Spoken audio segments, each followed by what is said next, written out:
In a world of constant distraction, endless consumption, and persistent anxiety, an ancient philosophy offers timeless wisdom for the modern soul. Stoicism, born in Athens around 300 BCE and refined in Rome, provides practical tools not just for enduring life's challenges, but for flourishing despite them. This philosophy isn't about suppressing emotions or adopting a stern demeanor. Common misconceptions of what it means to be Stoic in a colloquial sense. Rather, it's about cultivating inner strength, clear judgment, and purposeful action. The Stoics, figures like Zeno, Seneca, Epictetus, and Marcus Aurelius, were not isolated thinkers detached from reality. They were merchants, teachers, former slaves, and emperors who tested their philosophy in the crucible of daily life. They faced plagues, exile, imprisonment, and the burdens of rulership, yet found ways to maintain equanimity and virtue. This guide distills Stoic wisdom into 10 practical steps for self-transformation. Each step builds upon the previous, creating a comprehensive framework for living well. The journey begins with fundamental shifts in perception, progresses through daily practices, and culminates in a lifelong commitment to wisdom and virtue. Whether you're facing personal challenges, seeking meaning in a chaotic world, or simply looking to become a better version of yourself, these Stoic principles offer a path forward. They won't promise you wealth, fame, or perpetual happiness. The Stoics were too honest for such claims. Instead, they offer something more valuable: the ability to find tranquility amidst turmoil, purpose amidst uncertainty, and freedom amidst constraint. Let us begin this journey toward a better, more Stoic you. Step 1. Distinguish between what you can and cannot control. The dichotomy of control. At the heart of Stoic philosophy lies a deceptively simple principle. Some things are within our control, while others are not. This distinction, which Epictetus called the dichotomy of control, serves as the foundation for Stoic peace of mind. In his Enchiridion handbook, Epictetus begins with this crucial insight: some things are within our power, while others are not. Within our power are opinion, motivation, desire, aversion, and, in a word, whatever is of our own doing. Not within our power are our body, our property, reputation, office, and, in a word, whatever is not of our own doing. This principle seems straightforward enough, yet most human suffering stems from either trying to control the uncontrollable or neglecting what we genuinely can control. We worry about the weather, other people's opinions, global events, past mistakes, and future uncertainties, all aspects beyond our direct influence.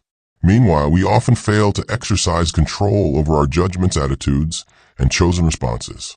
Practical applications. Morning reflection. Begin each day by mentally categorizing upcoming situations. Ask yourself, what aspects of this meeting/conversation/task are within my control? What aspects aren't? This simple exercise creates mental clarity before facing challenges. The circle exercise. Draw 2 concentric circles on paper. In the inner circle, list everything genuinely within your control. In the outer circle, list concerns that affect you but lie beyond your control. Whenever you feel anxious or frustrated, identify which circle contains the source of your discomfort. Modified serenity prayer. Whether religious or not, many Stoic practitioners benefit from this adaptation of Reinhold Niebuhr's famous prayer. Grant me the wisdom to know what I can control, the courage to control what I can, and the serenity to accept what I cannot control. Response cards. Create small cards with prompts like, is this within my control, or what aspect of this can I influence? Keep these in your wallet or as phone wallpapers for quick reference during stressful moments. Common obstacles. The illusion of control. We often believe we have more control than we actually do. The stock market, other people's reactions, or health outcomes may seem partially controllable, leading to unnecessary anxiety when things don't go as planned. The gray area. Some matters fall into a fuzzy middle ground, like influencing, but not controlling, another person's impression of you.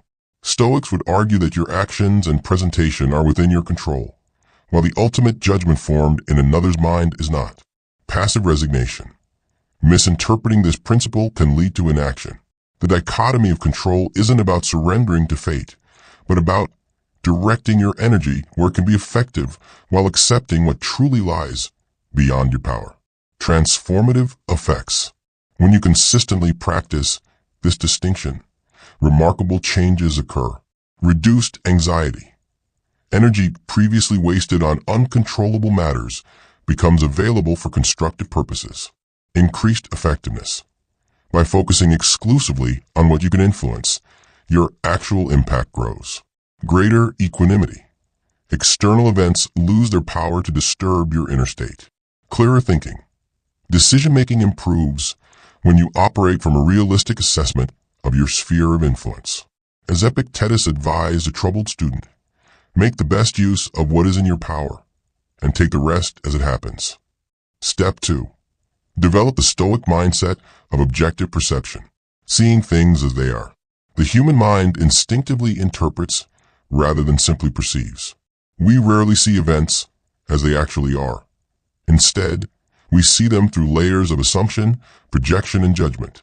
The Stoics recognized this tendency as a primary source of distress. Marcus Aurelius frequently reminded himself to strip away these interpretive layers. Remove the judgment and you have removed the thought, I am hurt. Remove the thought, I am hurt, and the hurt itself is removed. This practice, seeing things objectively without immediately attaching values or narratives, represents a fundamental Stoic skill. The ability to pause between stimulus and response creates space for wisdom. The process of objective perception. 1. Notice automatic judgments. Our minds constantly generate evaluative labels. Good/bad, fair/unfair, pleasant/unpleasant. The first step toward objective perception is simply noticing these automatic judgments as they occur. With practice, you'll catch yourself in the act of interpretation rather than remaining caught in unconscious reactions.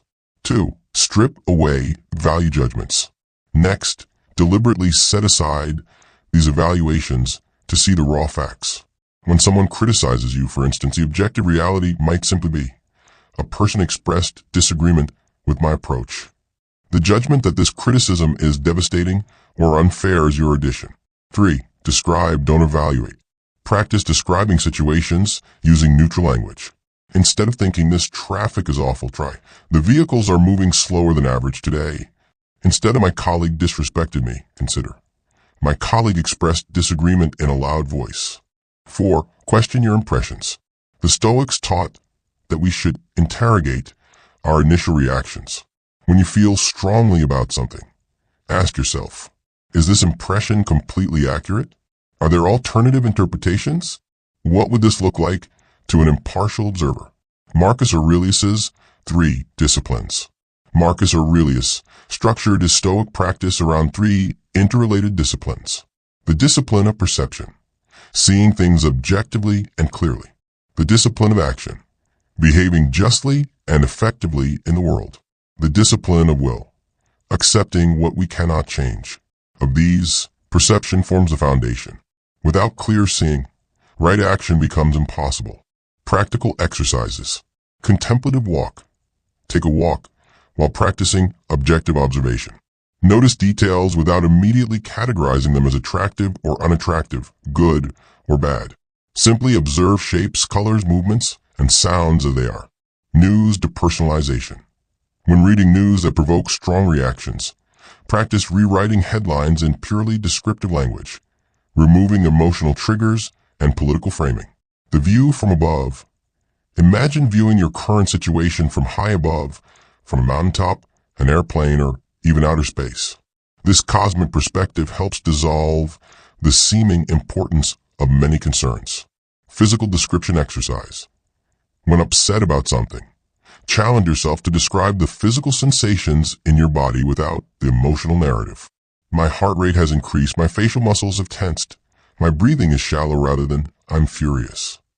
Benefits of objective perception. Mastering this skill delivers profound benefits. Emotional regulation. By separating facts from interpretations, emotional reactions become less automatic and more proportionate. Better problem solving. Clear perception leads to more effective solutions based on reality rather than distortion. Reduced conflict. Many interpersonal problems stem from subjective interpretations rather than objective events. Mental flexibility.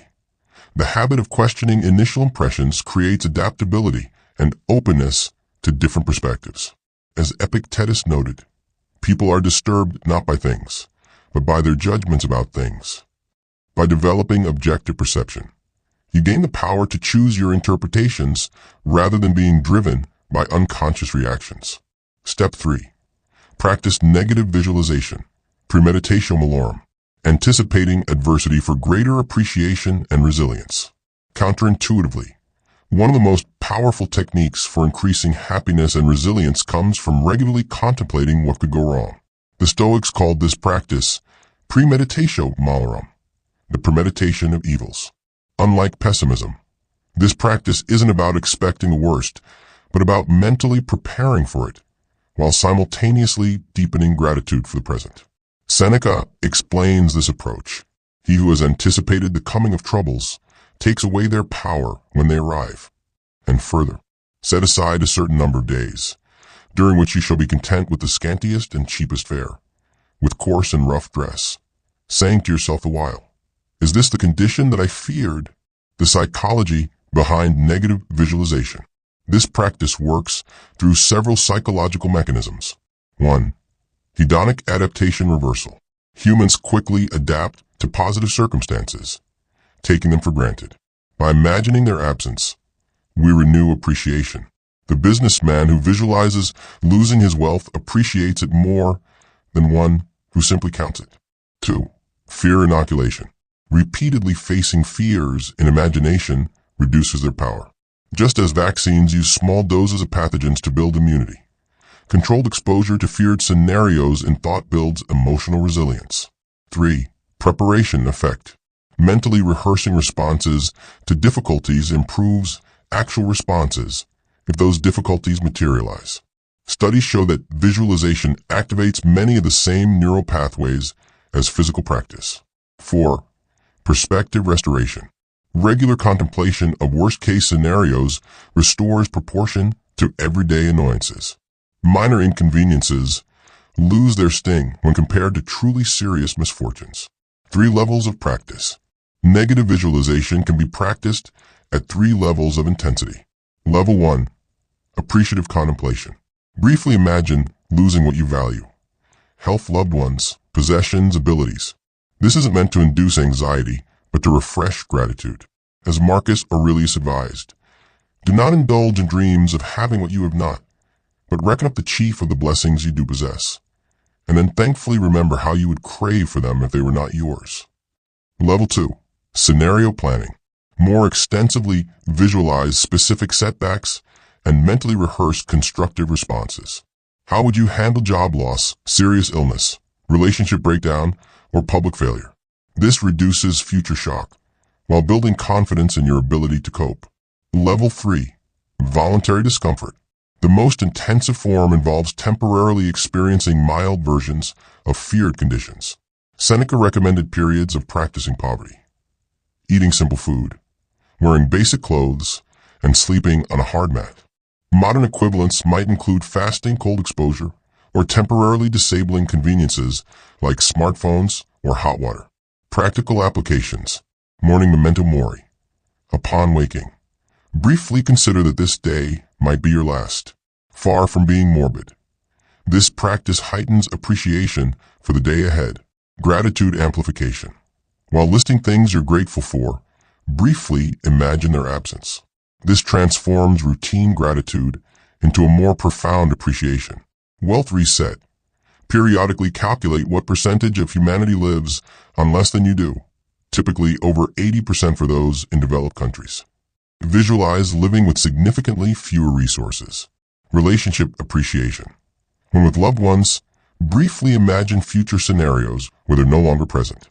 This practice, recommended by Epictetus, transforms ordinary moments into precious ones. Health contemplation. While healthy, imagine temporary or permanent disability. This builds appreciation for abilities often taken for granted while reducing fear of potential limitations. Avoiding common pitfalls. Anxiety induction.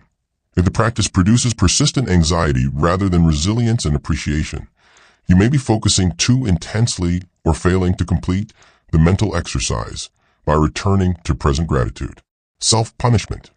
Voluntary discomfort should be approached as training, not punishment. The goal is growth, not suffering for its own sake. Magical thinking. Some misinterpret this practice as a way to prevent bad things from happening. If I imagine it, it won't occur. This superstitious approach misses the point entirely. Overwhelming scenarios. Begin with moderate challenges before confronting your deepest fears. Just as physical training requires gradual progression, so does mental resilience training. As Seneca reminds us, it is in times of security that the spirit should be preparing itself for difficult times, while fortune is bestowing favors on it. Then is the time for it to be strengthened against her rebuffs. Step 4. Embrace impermanence and practice non-attachment. Understanding the transient nature of all things. A central insight of Stoic philosophy is that everything we possess, enjoy, and even love is temporary. Our health, relationships, achievements, possessions, and life itself are ultimately on loan to us, not permanently ours. This reality, while potentially unsettling, becomes profoundly liberating when fully embraced. Marcus Aurelius counseled himself, "Bear in mind that everything that exists is already fraying at the edges, and in transition, subject to fragmentation and to rot, or that everything that exists today is already gone tomorrow." Bear in mind that everything that exists is already fraying at the edges, and in transition, subject to fragmentation and to rot, or that everything that exists today is already gone tomorrow. This perspective isn't meant to induce despair, but to align our expectations with reality, allowing us to appreciate what we have without clinging desperately to it. The Stoic conception of non-attachment. Non-attachment in Stoicism differs from detachment or indifference. It means 1. Loving without possessing. The Stoic loves deeply but without the illusion of permanent possession. As Epictetus advised, when giving your child or wife a kiss, say to yourself, "I am kissing a mortal." This awareness doesn't diminish love, but purifies it of the anxiety of potential loss. 2. Using while remembering impermanence. Enjoying life's pleasures while maintaining awareness of their temporary nature. Seneca compared this to a guest enjoying a host's hospitality without forgetting he's just visiting. 3. Accepting natural processes. Recognizing that decay, change, and ending are natural processes, not cosmic errors. Just as we don't rage against autumn leaves falling, we can learn to accept the natural cycles of all things. 4. Finding the permanent within change. While external circumstances constantly shift, the Stoics found permanence in virtue, wisdom, and one's own character development, the only things truly up to us. Practical ways to cultivate non-attachment. Mental labeling exercise. Periodically remind yourself of the temporary nature of possessions by mentally adding "for now" to statements of ownership. This is my house for now. This is my health for now. These are my abilities for now. Impermanence meditation. Regularly contemplate the impermanence of objects, relationships, and situations. Consider how buildings will eventually crumble, technologies will become obsolete, and even great civilizations will pass away. Borrowed perspective. View your possessions as borrowed rather than owned. Marcus Aurelius suggested thinking of your child as a human being of human stock, and thus something neither yours nor in your power. Material simplification. Periodically declutter your living space, noticing any emotional resistance to parting with objects. This practice reveals hidden attachments while creating greater freedom. Legacy contemplation. Consider what truly remains after you're gone. Material wealth disperses, achievements are forgotten, but the impact of your virtue and the quality of your character may influence others for generations. The freedom of non-attachment. Far from creating emotional coldness, true non-attachment generates several profound benefits. 1. Freedom from anxiety.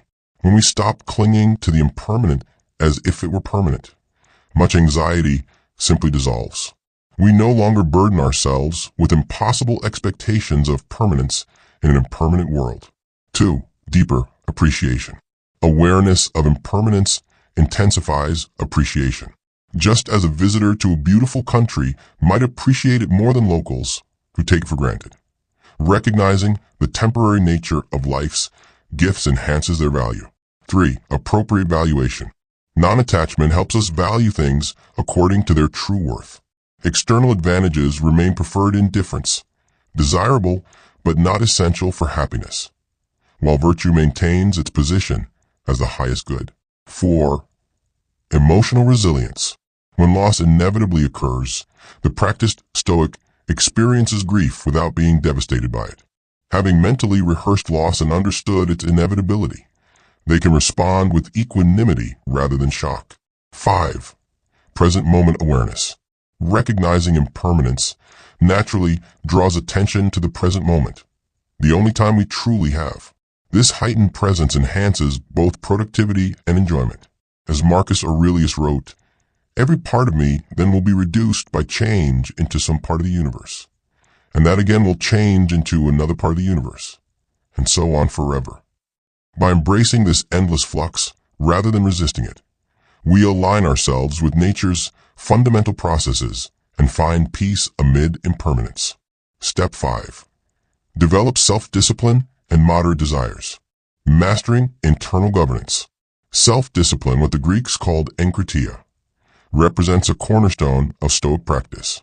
While modern culture often portrays desires as imperatives to be fulfilled, the Stoics recognized that true freedom requires mastery over one's appetites and impulses.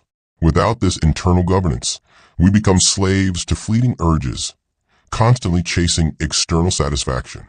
Epictetus, himself a former slave, understood true freedom better than most.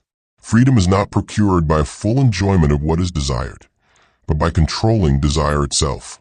Musonius Rufus, another prominent Stoic teacher, emphasized that self-discipline must be practiced rather than merely discussed. We must undergo training exercises that are difficult even to the point of being painful if we are to acquire true self-control. The triad of discipline. Stoic self-discipline focuses particularly on 3 domains. 1. Appetites and physical desires. This includes food, drink, sex, comfort, and material possessions. The Stoic approach isn't ascetic self-denial but rational moderation, enjoying pleasures without being controlled by them. 2. Emotional reactions. Mastering impulses toward anger, fear, jealousy, excitement, and even excessive joy. The goal isn't emotional suppression, but appropriate response. 3. Mental habits. Disciplining attention, thought patterns, judgments, and focus. This includes resisting distraction and maintaining mental presence. Progressive training methods. The Stoics viewed self-discipline as a skill developed through progressive training. Beginner level, pause and examine. Before acting on any desire or impulse, introduce a brief pause. Ask, what is driving this desire? Is it aligned with my values? Is it necessary?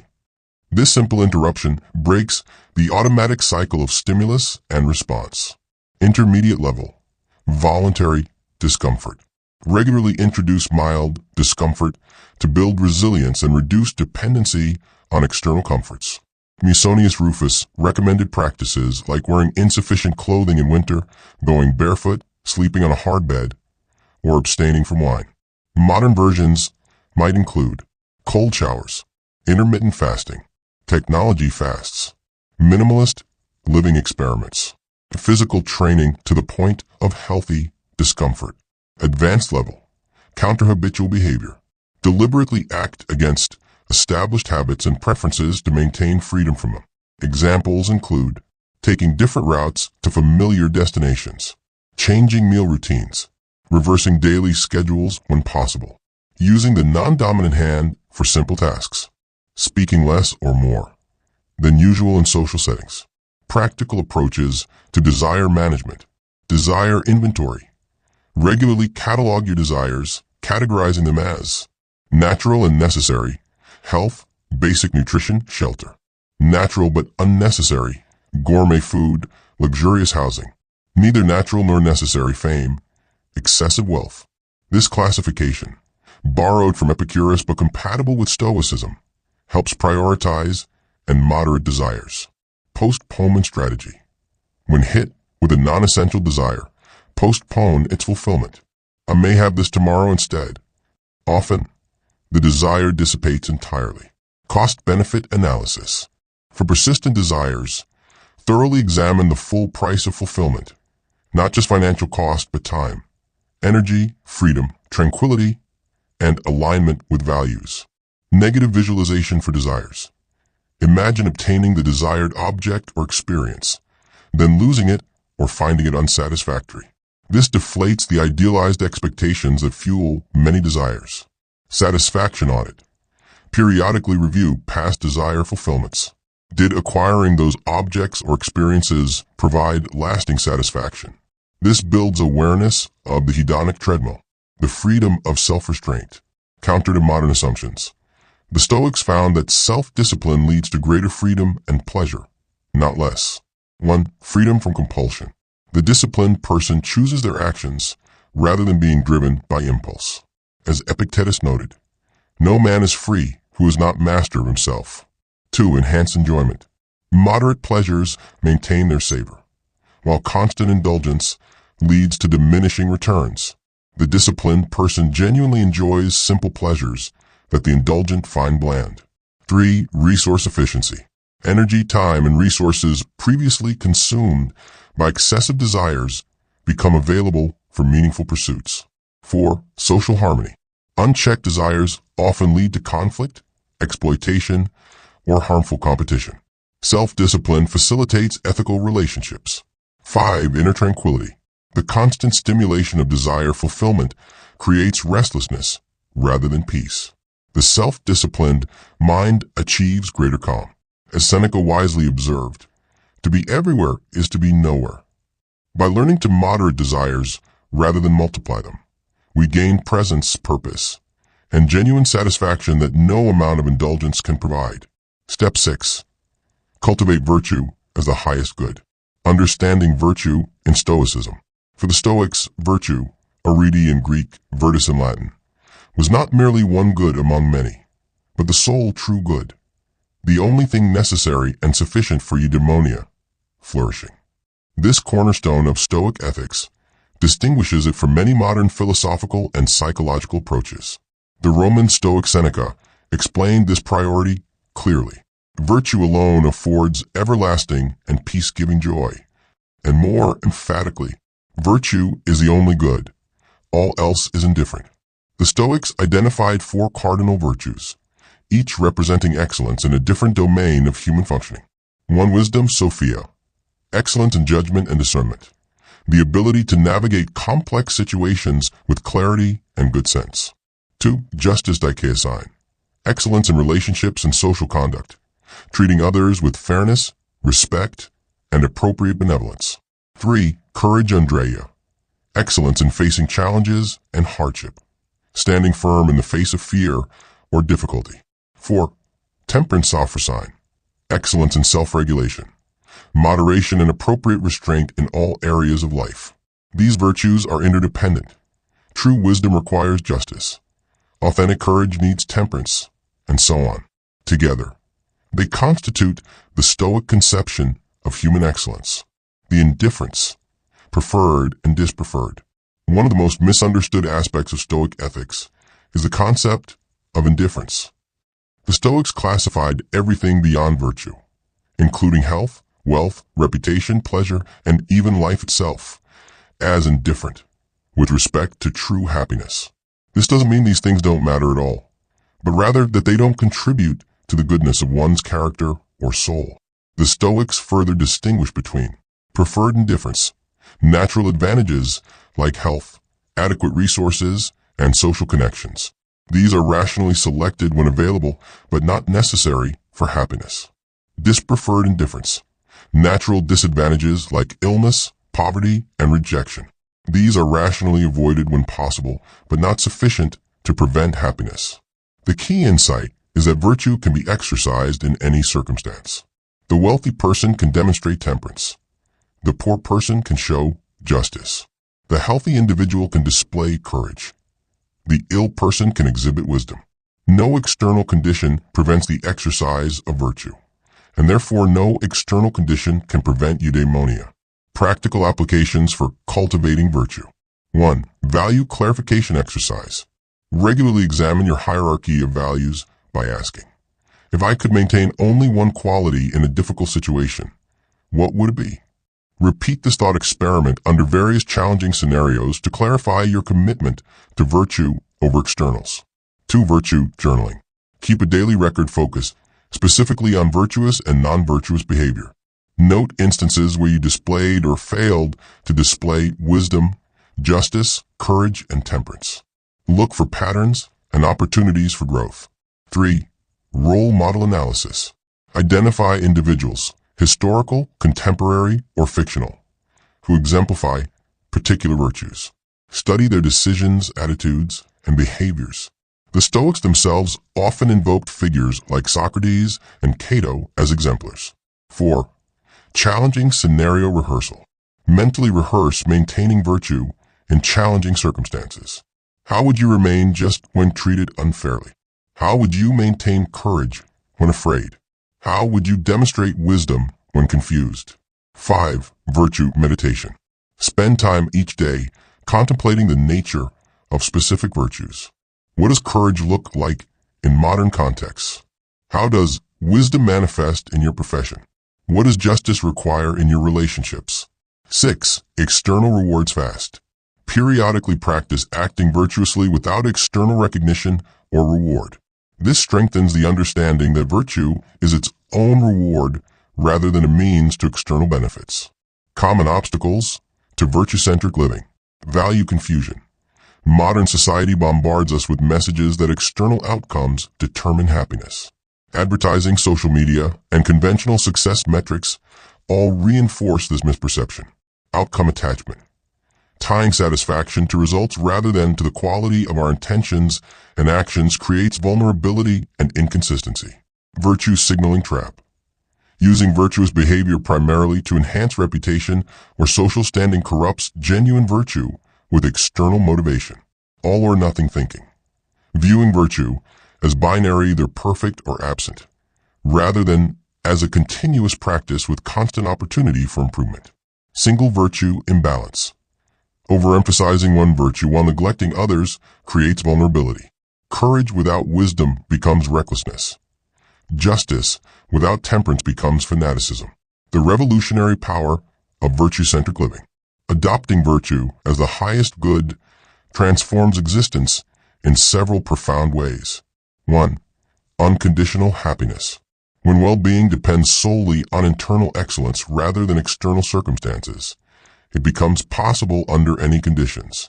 As Epictetus stated, he is free who lives as he wishes to live, who is neither subject to compulsion nor to hindrance nor to force, whose movements to action are not impeded, whose desires attain their purpose, and who does not fall into that which you would avoid.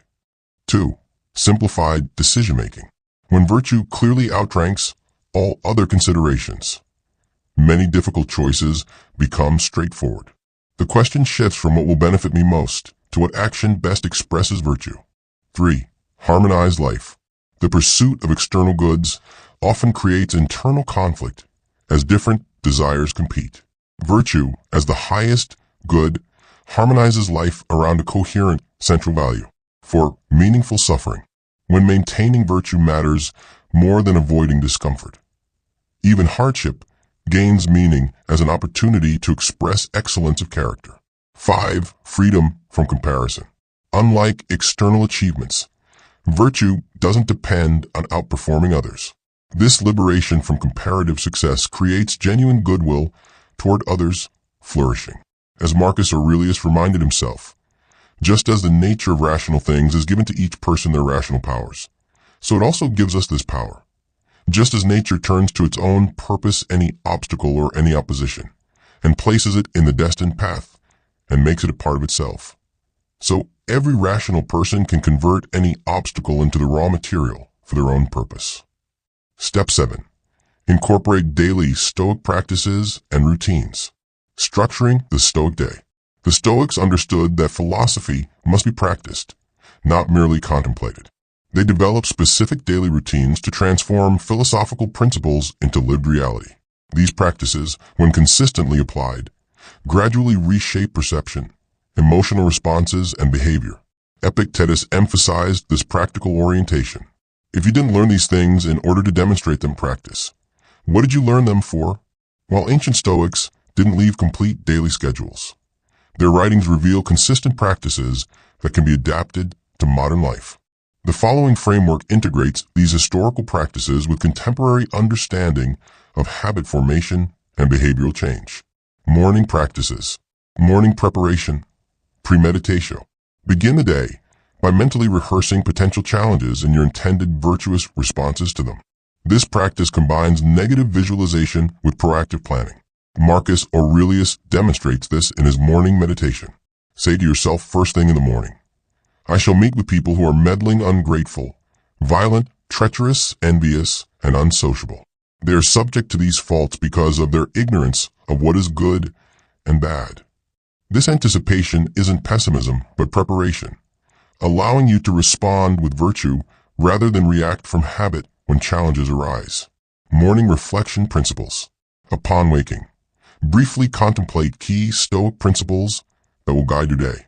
The dichotomy of control, the impermanence of external things, the priority of virtue over external outcomes, your connection to the larger human community, the opportunity each day presents for practicing wisdom. Morning affirmations. Create concise statements that reinforce core Stoic insights. Examples might include, I cannot control external events, but I can control my responses. Virtue alone is sufficient for happiness. I am part of the human community with duties toward others. This day is a precious, non-renewable resource. Speak these affirmations aloud or write them down to strengthen their impact. Throughout the day, mindful perception. Practice viewing situations objectively before adding interpretations. When something happens, mentally separate the event itself from your evaluation of it. Ask, what are the bare facts here, separated from my judgment about them? Role ethics check-in. The Stoics believed we occupy multiple roles: citizen, family member, professional, human being, each with associated duties. Throughout the day, check whether your actions align with these roles. Ask, am I fulfilling my duties as a friend / parent / professional / human being in this moment? Micromeditations. Use brief pauses throughout the day, before meetings, while waiting, during transitions, to reset attention and reconnect with Stoic principles. Even 30 seconds of focused breathing, while recalling your commitment to virtue, can recenter a scattered mind. Virtuous response practice. When facing challenging situations, briefly pause to identify the virtue most needed in that moment. Is wisdom required to see clearly? Is justice needed in dealing with others? Is courage necessary to overcome fear? Is temperance called for to moderate reactions? This pause creates space for chosen response rather than automatic reaction. View from above. During natural breaks in the day, practice the view from above visualization. Mentally zoom out from your current situation, seeing it from increasingly broader perspectives. Your city, country, planet, and cosmos. This cosmic perspective reduces the apparent magnitude of present concerns. Evening practices. Evening review. Seneca's questions. End each day with structured self-examination. Seneca recommended asking, what ailments have you cured today? What vices have you resisted? In what respect are you better? A modern adaptation might include, what did I do well today from a Stoic perspective? Where did I fall short of my Stoic ideals? How specifically will I improve tomorrow? This review should be conducted with self-honesty, but without harsh self-judgment. The goal is improvement, not self-punishment. Journaling practice. Following the example of Marcus Aurelius, maintain a journal for working through Stoic principles and personal challenges. Unlike modern journaling focused on self-expression, Stoic journaling centers on self-examination and philosophical progress. Effective prompts include, how did I respond to difficulty today? What false impressions did I notice and correct? Where did I place value on externals rather than virtue? How did I express wisdom, justice, courage, or temperance? Gratitude contemplation. Before sleep, identify specific elements of your day for which you can feel genuine gratitude. The Stoic approach focuses particularly on opportunities to practice virtue, advantages often taken for granted, difficulties that provided growth, the human connections that enrich life. creating a sustainable practice, progressive implementation. Rather than attempting all practices at once, begin with one morning and one evening practice. Once these become habitual, typically 30 to 60 days, add midday practices. Environmental cues. Link Stoic practices to existing habits or environmental triggers. Morning reflection immediately after brushing teeth. Mindful perception before checking email. Evening review while preparing for bed. Practice community. If possible, find or create a small group for regular discussion of Stoic practice. The shared commitment enhances individual motivation while providing valuable perspective. Periodic, intensive practice. The Stoics recommended occasional periods of more austere practice. Modern adaptations might include a weekend of simplified living, a day of technology abstention, a week of enhanced attention to specific virtues, a month of more rigorous self-examination. Practice flexibility. While consistency matters, rigid adherence to specific practices can become counterproductive. If circumstances prevent your usual morning routine, adapt with abbreviated versions rather than abandoning practice entirely. As Seneca advised, let philosophy scrape off your own faults rather than be a way to rail against the faults of others. Daily practice gradually transforms philosophical understanding into embodied wisdom. With consistency, these practices become less an imposition on your schedule than the natural expression of your developing Stoic character. Step 8. Build resilience through adversity. Transforming obstacles into opportunities. For Stoics, adversity wasn't merely something to be endured, but a vital opportunity for growth and the expression of virtue. This perspective transforms challenges from unwelcome intrusions into essential components of a well-lived life. Marcus Aurelius captured this transformative attitude. The impediment to action advances action. What stands in the way becomes the way.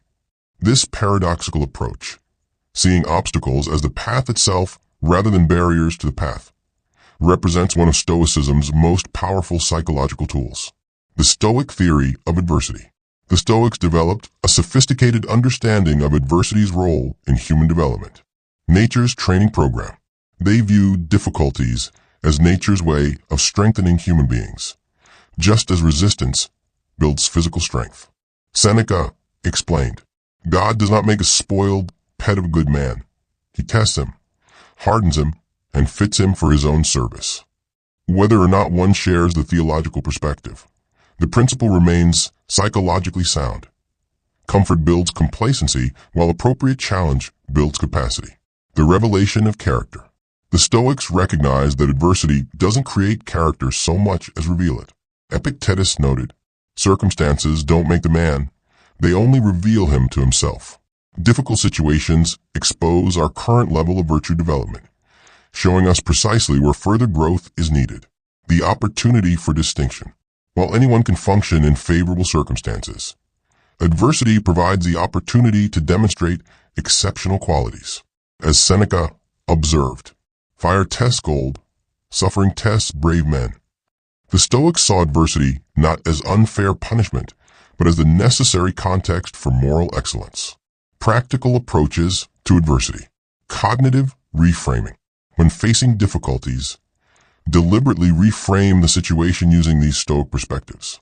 This is an opportunity to practice virtue. This difficulty is revealing important information about my character development. This obstacle is teaching me something I need to learn. This challenge allows me to demonstrate qualities I value. This mental shift transforms the experience of adversity without denying its difficulty. The reserve clause with reservation. When pursuing any goal, add the mental reservation, fate permitting, or if nothing prevents it. This acknowledges the reality that external outcomes aren't fully under our control. Epictetus advised, when you're about to embark on any action, remind yourself what kind of action it is. If you're going out to bathe, set before your mind the things that happen at the baths. Some people splash the water, some push, some use abusive language, and others steal. Thus you will more safely go about this action if you say to yourself, I now intend to bathe, and to maintain my will in accordance with nature. And so for each thing you do, this mental habit prevents shock when obstacles arise while maintaining purposeful action. Voluntary hardship training. Regularly undertake challenging activities specifically to build resilience. Fasting for a designated period. Cold exposure, cold showers, outdoor winter exercise. Sustained cardiovascular effort. Public speaking or social challenges. Intentional simplicity periods, minimal resources. These voluntary challenges build confidence in your ability to handle involuntary difficulties. Adversity journaling. Maintain a specific journal documenting how you respond to difficulties.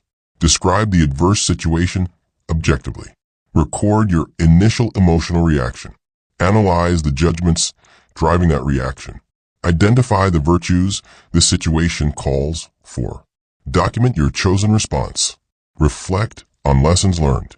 Over time, this practice reveals patterns in your responses to adversity and tracks your developing resilience. Modeling and visualization. Study examples of resilience, both historical and contemporary. Deliberately visualize yourself responding to difficulties with similar virtue. The Stoics frequently invoked role models, like Socrates and Cato, precisely because their examples made abstract virtue concrete. Common obstacles to resilience. Entitlement mindset. The belief that one deserves an easy life creates vulnerability when inevitable difficulties arise. The Stoic recognizes that challenge is a normal, necessary part of human existence. Catastrophizing. Seeing difficulties as unbearable rather than merely preferred to avoid. The Stoic distinguishes between genuine tragedy and mere inconvenience, responding proportionately to each. Personalization.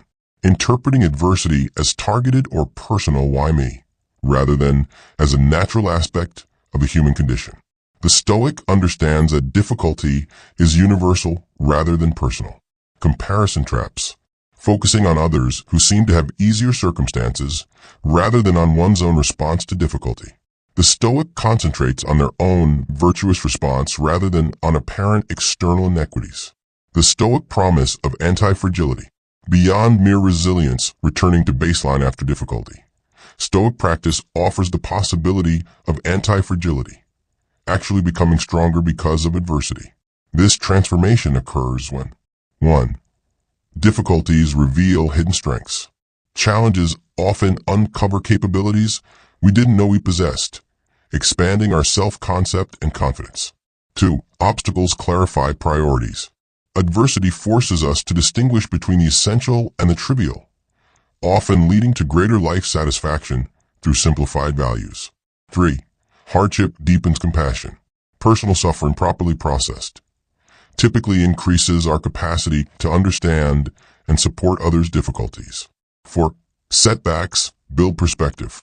Surviving significant challenges provides lasting context that reduces anxiety about minor problems. 5. Resistance creates psychological strength. Just as muscles develop through resistance, psychological capabilities expand through appropriate challenge. Epictetus, who experienced slavery, disability, and exile, nonetheless concluded, "Make the best use of what is in your power, and take the rest as it happens." Some things are up to us and some things are not up to us. This simple acceptance forms the foundation of Stoic resilience, focusing on our response rather than demanding different circumstances. Step 9. Develop rational thinking and overcome cognitive biases. The Stoic commitment to reason. The Stoics placed enormous emphasis on rational thinking, viewing reason logos as humanity's defining characteristic and greatest tool. They understood that the mind, left to its own devices, falls prey to numerous biases and errors that distort perception and judgment. Epictetus emphasized the importance of this cognitive discipline. The beginning of philosophy is the recognition of the conflict between opinions, the examination of opinions to determine which are true and which are false, and the discovery of the criterion of truth.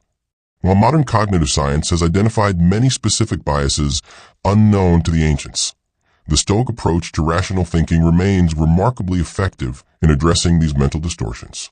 Common cognitive biases and Stoic remedies. 1. Confirmation bias.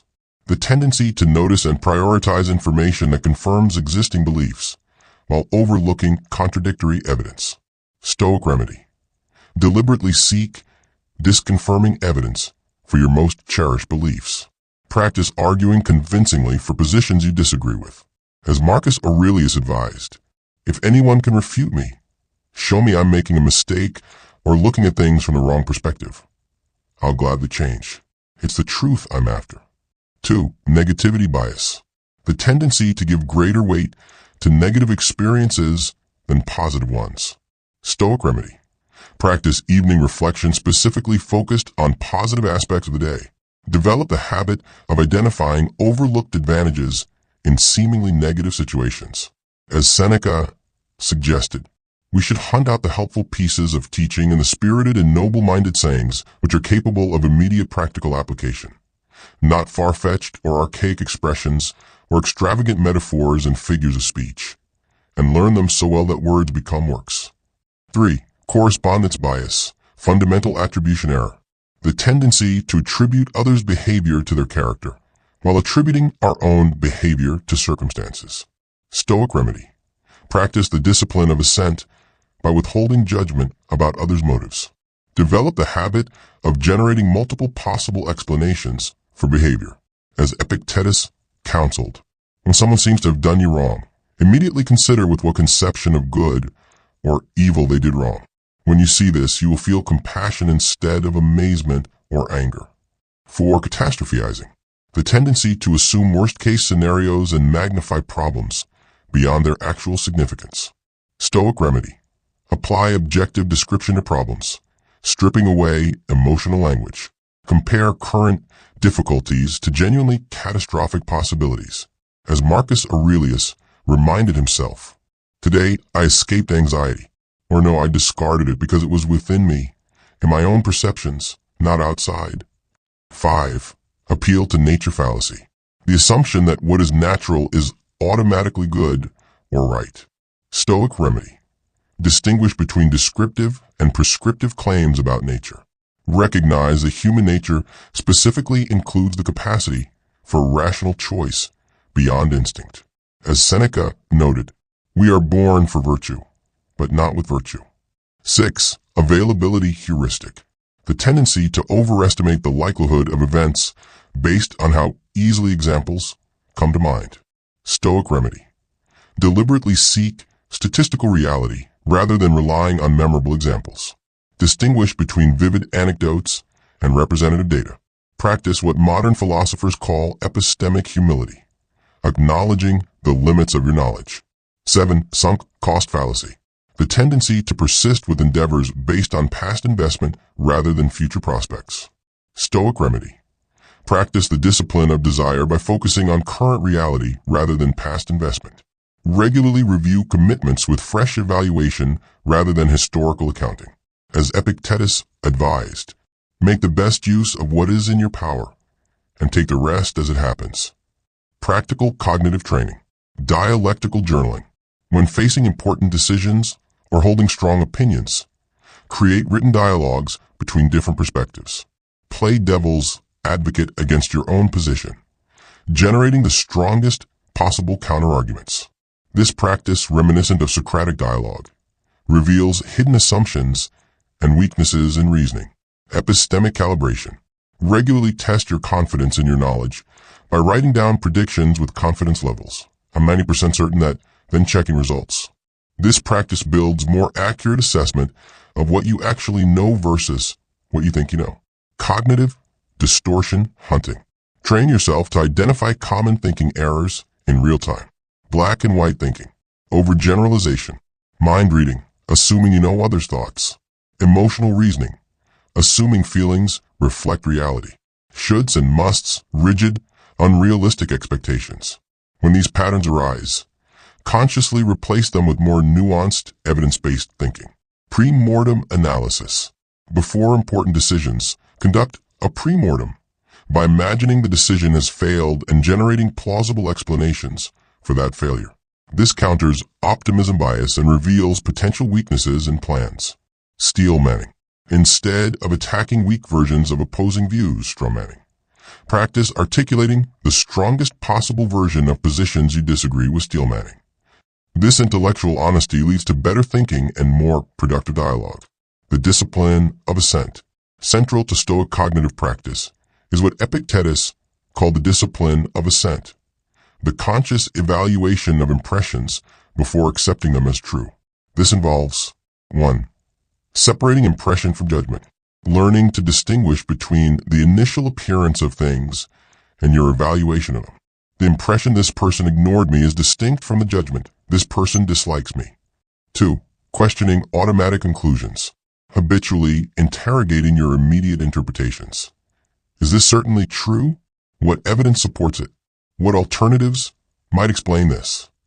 3. Applying logical tests, subjecting important beliefs to logical examination. Is this consistent with other things I know? Does it contain contradictions? Does it follow from sound premises? 4. Suspending judgment when appropriate, developing comfort with uncertainty rather than leaping to conclusions without adequate evidence.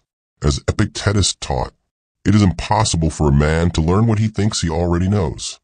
The payoff, cognitive freedom. The Stoic commitment to rational thinking isn't merely about being correct more often.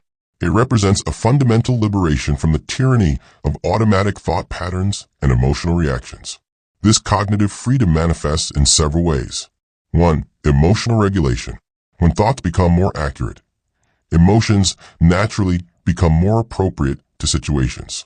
As Marcus Aurelius noted, if you are distressed by anything external, the pain is not due to the thing itself, but to your estimate of it, and this you have the power to revoke at any moment. 2. Reduced interpersonal conflict. Many conflicts stem from misattributions about others' motives or misinterpretations of their actions. Cognitive discipline significantly reduces these misunderstandings. 3. Better decision-making. Decisions based on clear thinking and accurate assessment naturally produce better outcomes than those clouded by bias and error. 4. Intellectual integrity. The habit of questioning one's own thinking fosters genuine intellectual honesty rather than mere defense of prior positions. 5. Mental tranquility. Much anxiety stems from distorted thinking. As cognitive distortions decrease, natural tranquility emerges. As Seneca observed, we suffer more often in imagination than in reality. The Stoic ideal isn't perfect rationality, an impossible standard for human beings, but rather continuous improvement in our thinking and increasingly accurate alignment between our perceptions and reality. Step 10. Contribute to the common good. Practicing Stoic cosmopolitanism. The Stoic vision of human community. While popular misconceptions sometimes portray Stoicism as a philosophy of isolated self-sufficiency, the historical Stoics emphasized our profound interconnection. They developed the revolutionary concept of cosmopolitanism, the view that all human beings belong to a single moral community transcending local, ethnic, and national boundaries. Hierarchals, a Stoic philosopher, depicted this as a series of concentric circles with the self at the center, surrounded by family, friends, community, nation, and finally all humanity. The Stoic task was to draw the circles inward, to treat those in outer circles more like those in inner circles. Marcus Aurelius expressed this interconnection beautifully. We were born to work together like feet, hands, and eyes, like the two rows of teeth, upper and lower. To obstruct each other is unnatural. To feel anger at someone, to turn your back on them, these are obstructions. The philosophical foundations of Stoic service. The Stoic commitment to serving others rests on several key principles. 1. Natural human sociability. The Stoics viewed humans as inherently social beings whose nature is fulfilled through cooperative relationships. Seneca wrote, "No one can live a happy life if he turns everything to his own purposes. Live for others if you want to live for yourself." 2. Shared rationality. The Stoics saw the capacity for reason as creating a universal human community. As Marcus Aurelius noted, if thought is common to all men, then reason, which makes us reasoning beings, is also common. If this is so, then the reason which prescribes what should be done and what shouldn't is common too. If this is so, law is common. If this is so, we are citizens. If this is so, we share a common political system. If this is so, the universe is a kind of state. 3. Oikeiosis, appropriation or familiarization. This central Stoic concept describes the process by which we naturally recognize ourselves and others and extend our circle of concern outward. It begins with self-preservation, but naturally develops toward care for others. For justice is primary virtue. Of the four cardinal virtues, the Stoics placed particular emphasis on justice in social relations. They saw treating others fairly as not merely beneficial, but essential to human excellence. Practical applications for modern life. Moral ethics. The Stoics viewed life as a series of roles with associated responsibilities: citizen, family member, friend, colleague, and human being. Regularly examine how well you fulfill each role. As a citizen, are you informed, engaged, and constructive? As a family member, are you attentive, supportive, and reliable? As a professional, are you honest, diligent, and beneficial? As a human being, do you contribute to the common good?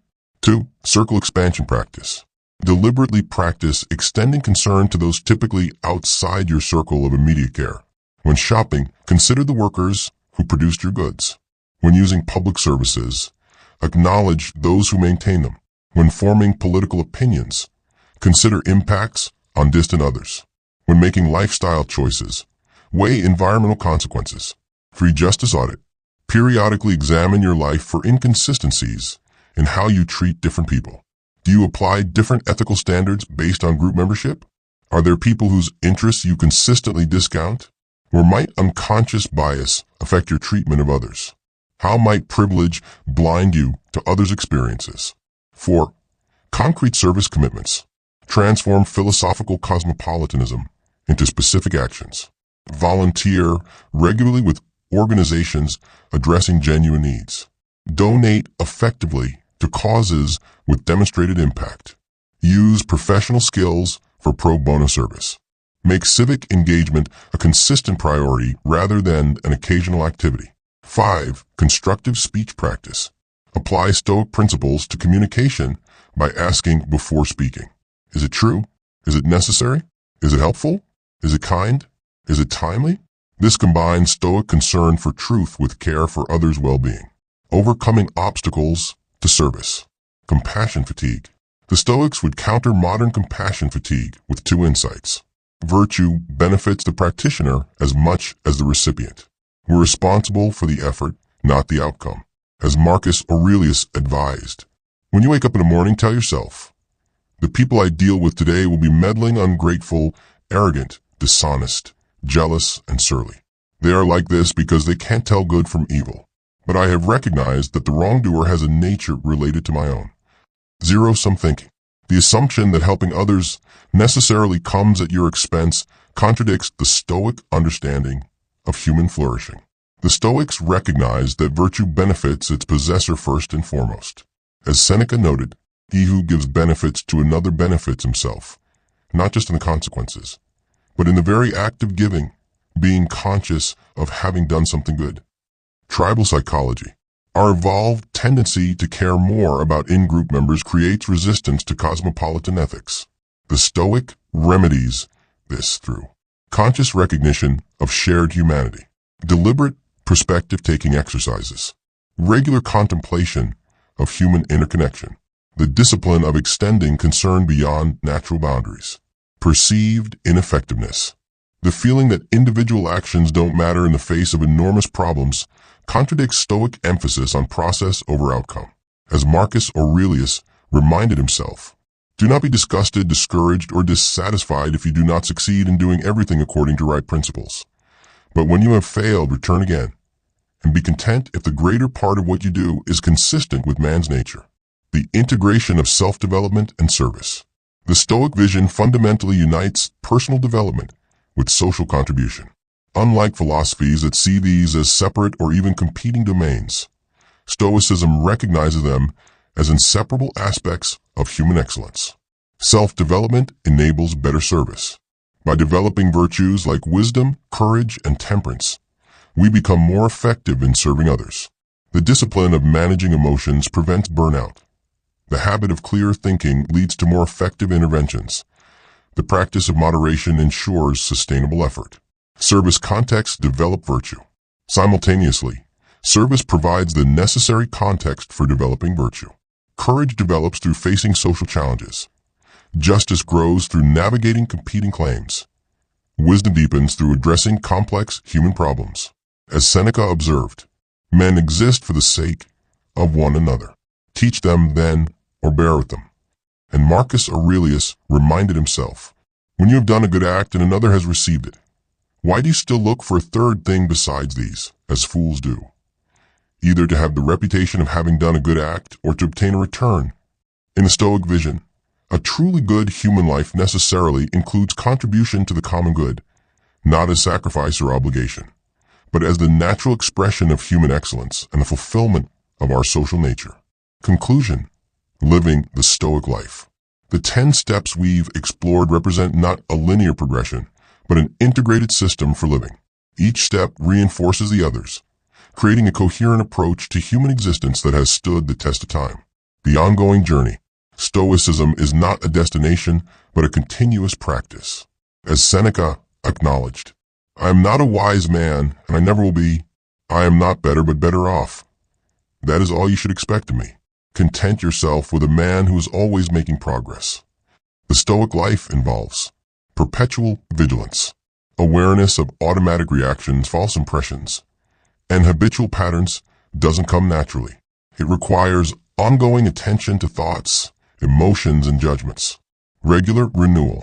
Even the most dedicated practitioner experiences backsliding. The Stoic expects this and builds and practices for returning to the path. Morning recommitment. Regular philosophical reading. Community reinforcement. Periodic, intensive practice. Progressive challenges. As basic practices become habitual, the Stoic seeks more refined tests of character and opportunities for growth. What once seemed difficult becomes manageable, revealing new frontiers for development. Adaptive application. Stoicism isn't a rigid set of rules, but a framework for navigating an ever-changing world. Each new circumstance presents fresh opportunities to apply Stoic principles in novel ways. The promise of Stoicism. What can the sincere practitioner of Stoicism expect from this philosophy? Not the elimination of all negative emotions, perfect tranquility at all times, or freedom from life's inevitable difficulties. The Stoics were too honest about human nature to promise such impossibilities. Rather, the gradual development of 1. Emotional resilience, the capacity to maintain equilibrium amid life's inevitable ups and downs. Not immunity to emotions, but freedom from emotional tyranny.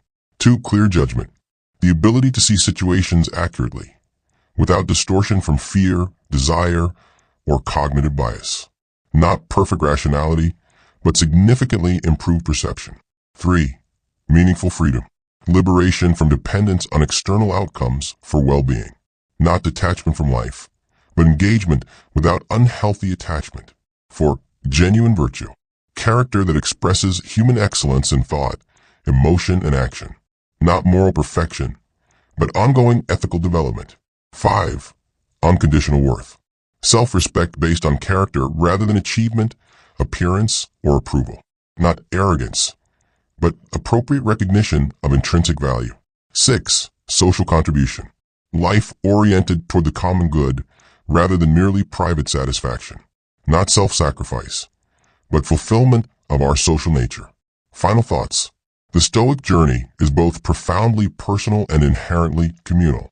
It transforms the individual while connecting them more deeply to humanity. It accepts reality without surrendering to pessimism.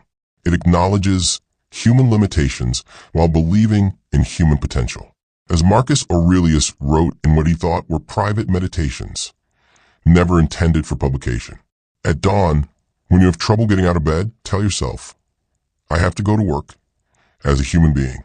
What do I have to complain of if I'm going to do what I was born for? The things I was brought into the world to do? Or is this what I was created for? To huddle under the blankets and stay warm?